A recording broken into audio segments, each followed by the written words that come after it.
Well, hello there. 'Tis I, some guy. Once again, commenting on breaking news with all the speed of Windows Explorer. Okay, so YouTube seems to be totally aflame with brutal debates because of Jim Lill's recent video where he attempts to prove that preamps all just kind of sound the same. And it's not necessary to buy really expensive or vintage or even any outboard preamps at all. He says that all you need is a Focusrite Scarlett 2i2 or a similar cheap interface to get the same sound. He also seems to need you and a car that runs, but that's neither here nor there. Some other audio engineers that I respect very much have already made videos that disagree with Jim's results, and I guess I'm expected to chime in on this giant splagglethromp. I generally try to stay away from jumping on the clout wagon and making reaction videos just to chase trends, but I've had several emails, comments, and texts asking me to do this, so I am, but just wicked late and under the giant blanket of irrelevance. Maybe this video will help some of you out, but probably not, so, yeah. Some other great audio engineers have already made excellent videos about this. People like the DIY Recording Studio, Magitone, JJ Blair, Colt Caparoon, and of course my friend Andrew Chapman, plus many more. All of them had wonderful points. So what do I think? Everyone's asking me. I think Jim's video was incredibly well made. It was. I know how much time and effort and skill it takes to put together a video like that. It was truly impressive, and it could keep the attention of even the most distracted of viewers. Very important. The science part seemed very sciencey, and to a non-professional audio engineer, I'm sure it's even downright convincing. Unfortunately, the main point that Jim was making, as I understand it, is flat out wrong. It's so obviously wrong.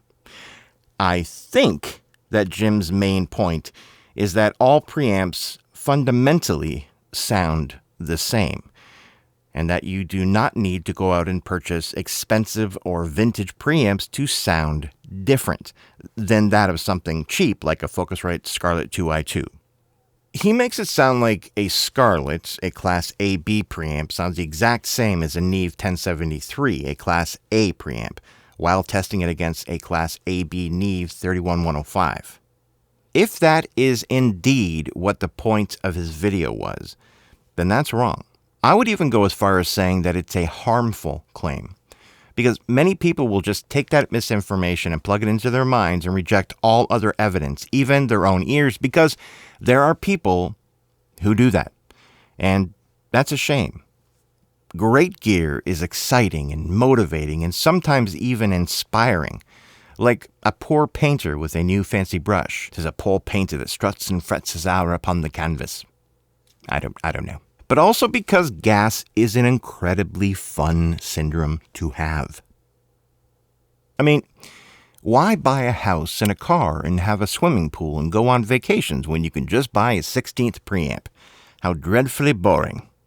Now, I want to make a very, very important statement right now, and I've said it so many times before. You don't need expensive preamps. You don't need expensive anything. You can do anything with anything, truly, except for the Rode NT1A. You can't do anything with that. But otherwise, you could record an entire album on a Focusrite 2i2 and win a Grammy. Absolutely. There is no question. And I've said this so many times before. It's really not the gear. The gear helps, but it's not the gear. I recorded this on an SM57 and a $55 Fifine Amplitank. It's like a plastic little interface, like 3D printed. It's $55. Because you can do anything with anything. As long as it works well enough, you can do anything. Don't believe me? Listen. She wanted a cheap interface, so I drove her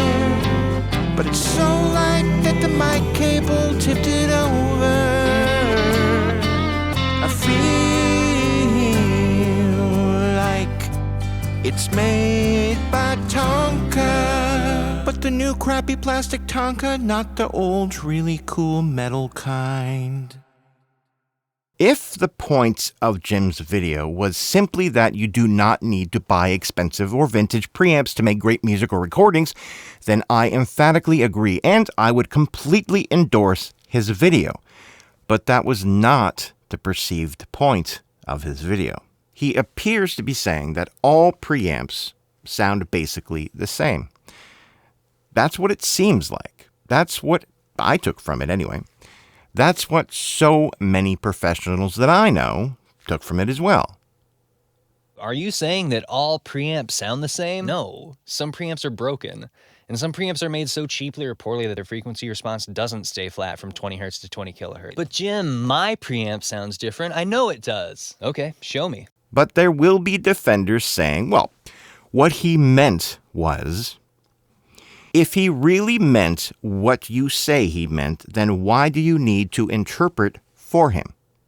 If he really meant something he didn't say, then why didn't he just say it? No, I think he meant that all preamps, including cheap interface preamps, basically sound the same. And that is the claim that is completely not true, as I'm sure you've heard from all the audio engineers and YouTuber audio guys that are saying the exact same thing across the board. I've seen so many. We're all saying the same thing. I mean, it's so blatantly, obviously not true. I can clearly hear the difference between the preamps, and if you can't, that doesn't mean that they're not there. It just means that you can't hear them.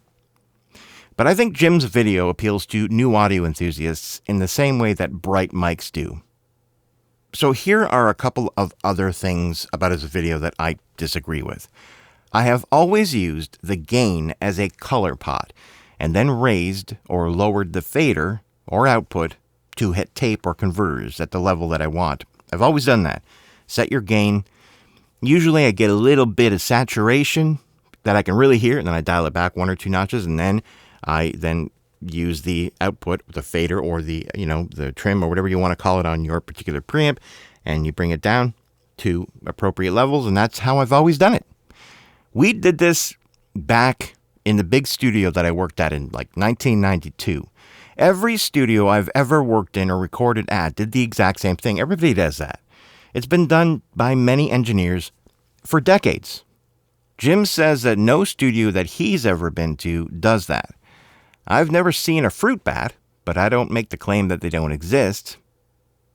He did no null testing. His comparisons were very quick. He used only a single sine wave to test preamps when the majority of sounds we record are complex and they interact with each other. So, these are some of the things. David Domini Fowler shows why that is absolutely the wrong way to test a preamp, the way he did it. And that there are so many variables that you'd need to test. Check this out. Now let's saturate those individually and combine them and see what pattern they produce. Notice the even harmonics for each sine wave? That would be akin to the reading that you get on a frequency sweep. Now let's combine them together and saturate them as a group. Remember, this is only 2 frequencies. Vastly different result. So I could go on and on and on about what was missing from Jim's analysis and why I completely disagree with his apparent conclusion. But the easiest way to tell the difference for me is to just listen. I hate hearing that in comment section. Use your ears. I've always hated that. But there's a certain, I've been watching some YouTube videos where some people have tested preamps against each other, and, I can hear them. It's so massively different, the differences. But you go in the comments and they say, sounds the same to me. I think they sound the same. And I'm thinking, you can really hear the difference. Now, whether the difference matters or not is a different thing, right? This is not what we're debating. We're debating if simply the fact that preamps sound the same, they don't. That's that. They don't. But if it matters to you, well, that's a whole other thing. It's up to, it's like a different brush or, a different tool to paint with, it's all part of the art. And once again, if you can't hear the difference, then that doesn't mean it doesn't exist. It means that you can't hear it. It also doesn't mean it's not important. It's important for the song because the engineer chose it, and the engineer is just as much an artist as the artist they're recording. If you've ever worked with multiple flavors of preamps and you've developed ears because you've been working with them for a long time, then you already know how different they sound. You know it already. You've heard it hundreds or thousands of times. So, have you ever heard of Brandolini's law? It's an internet adage that states the amount of energy needed to refute bullshit is an order of magnitude bigger than that needed to produce it. The challenge of refuting bullshit does not come just from its time-consuming nature, but also from the challenge of defying and confronting one's community. This is one reason that mindless conspiracy theories continue to thrive despite extensive proof to the contrary. So there will be commenters, perhaps many of them here, that will say that the only way to disprove Jim's point is to provide scientific tests that emphatically prove his tests wrong. But like I just said, it's extremely time-consuming. And most of us audio professionals are extremely busy being audio professionals. Jim probably took more than a month to complete his video, maybe more. So the best you're going to get on short notice are these types of reaction videos with the whole trust me bro vibe. Luckily, heroes like J.J. Blair and Peterson Goodwyn from DIY Recording Equipment have announced that they will be creating some nifty audio science experiments and will do them properly. So keep a lookout for them. But these conspiracy theories will continue anyway, I'm sure. For some people, whoever gets to their minds first and finds a way to make a very complicated thing simple, even if it's impossibly complex, they win.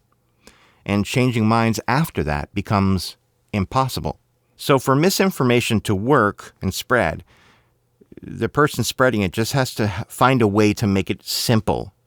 A complex thing, make it, even if it's not true or not correct, they just make it common sense, right? And they make it simple, and then they push it out. And people, without too much thought, just go, oh yeah, that makes sense. Boom, that's it. And you know what I mean? There's no way to, now you can go to them and try to prove wrong. You can say, no, that's wrong. Here it is. And they don't want to hear it. They're closed. That's it. They've already, that other person that got them to think that way was the first and last, and that's it. There's no getting to them. Also, there's a huge design flaw in human people that needs to be ironed out in future models. It's that large swaths of people will follow someone who is completely and objectively wrong, so long as that someone is super confident about it. Confidence over knowledge. This is how we blow ourselves up. And then there's the whole thing about it being easier to be fooled than to be convinced that you'd been fooled and all that kind of stuff. So I suspect there will be a cult of preamp deniers or Pre-Anons for centuries now, and nothing will ever change their minds. It's just the way it's going to be. That's the sad part. There will be millions of super sterile recordings. I don't know, whatever. It doesn't matter. The happy part is the rest of us who understand preamp flavors and who take seriously the lessons handed down to us from great recordings and great engineers will carry the torch, and that's a noble cause. Now, claims have been made by some people that Jim Lill is on the take, and since he slapped his PayPal email address on everything and is selling an online course. In fact, to help you out, I made a course that shows you exactly how to do a bunch of the stuff I did in this video. That it's rather obvious he's looking for a payday. I'm not saying that. I'm saying that there are claims out there that I've read. Then claims were made against those claimers stating that it's the audio engineer YouTubers who disagree with Jim who are actually the ones on the take because they have to keep shilling for big preamp. Colt Caparoon actually turned off ads on his response video. But I have turned off ads on this video. There are no sponsors on this video, and I don't even have affiliate links in the description down below. I will quite literally make 0 pennies off of this video. And explained that his own preamp was out of stock and made it very clear that he wasn't selling anything with that video. He just wanted to set the record straight without a paycheck. That was very good of him to do. But the comments rolled in, accusing Colt of being part of Big Preamp, and that he's a shill for Sweetwater, or that he has to say that expensive preamps make a difference, or else he would be out of a job. That is total nonsense. Most people have no idea how much time and effort it takes to keep a channel going. Massive expectations to deliver for a world of, yeah, but what have you done for me lately? And the worst part is that since all your time is devoted to making these videos, a lot of time, you have very little time left to actually make money, to support your family and children who need a lot of support. So sponsorships or courses or digital downloads or books or merchandise or anything that can help keep us going really help to keep us buying new preamps instead of paying our bills. So yes, many YouTubers need to make money like anyone else, but certainly not at the expense of our integrity. That's important. You are nothing if you're just a liar. I mean, think about it. You know what I mean? You got to keep your name intact and do the best you can. And me? Am I doing this video for money? You're goddamn right I am. I've turned on commercials on this video. In fact, if you're not paying for YouTube Premium, here's one right now.